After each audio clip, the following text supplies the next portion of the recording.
Right, add some snow to that with a cup of hot chocolate, and it's a winter wonderland. Maybe that's what I'll tell Jay from now on when he complains that it's cold. Jay, yeah. The spirit of the season will keep you warm. That's right.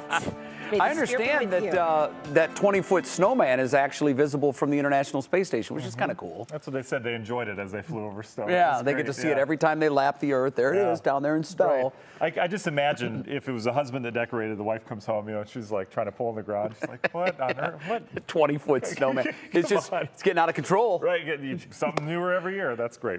Your weather word today, because it's just all this Christmas stuff around you, I wanted it to be Christmas-y.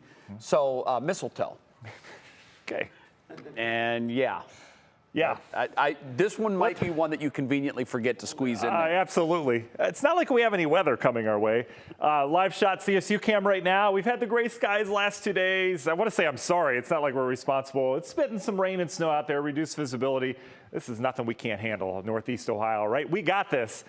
Areas down towards Oklahoma didn't get this, all right? They had over 6 inches of snow down there from the same system. Your evening out forecast looks like this. We're in the 30s. Again, scattered rain, snow. It's not consistent. A lot of dry hours in between. Just kind of misty, drizzly out there. Temperatures have been above freezing, but we've been seeing snow. Keep in mind, surface temperatures don't need to be below freezing to have snow. Remember, the atmosphere is a column, so as long as it's cold up here, we can have snow at 40 degrees. We can have snow at 45 if it's cold enough up above us. So that really doesn't matter. What surface temperature does mean, though, in terms of snow, is if it melts or not when it hits the ground. If we're below freezing, then that snow will melt or will not melt, and it'll stick and it'll start blowing around, and that's not the case this evening. Wind always points, as we mentioned last night, to low pressure. Low pressure now north of us. This is still a mild wind, and we're going to stay in that tomorrow. You can see the mix of rain and snow we've had. The bulk of this precip now in our northern tier counties should be out of here. We'll go kind of drizzly as we go throughout the overnight, and really, again, no travel impacts tonight whatsoever.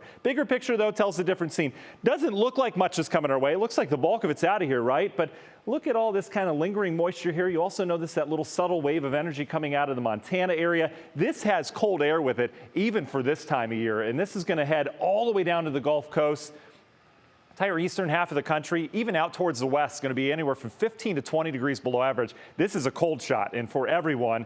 And you know what cold air does across our relatively warmer Great Lakes this time of year? We have lake effect snow, and that's going to be the issue. This doesn't happen until late tomorrow on in through Thursday, and we're still going to be dealing with lake effect snow bands all the way through Monday.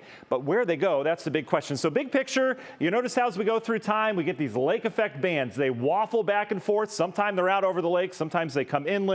Overall trend, though, is that the Great Lakes turn very active over the course of the next 4 days. So let's take a look at more of a local scale what we're expecting. Your National Zymark hour-by-hour forecast, just a smattering of on and off showers mixed with some wet snowflakes tonight. No travel problems tomorrow morning for that rush hour. As we go throughout the daytime tomorrow, though, we're bringing colder air aloft.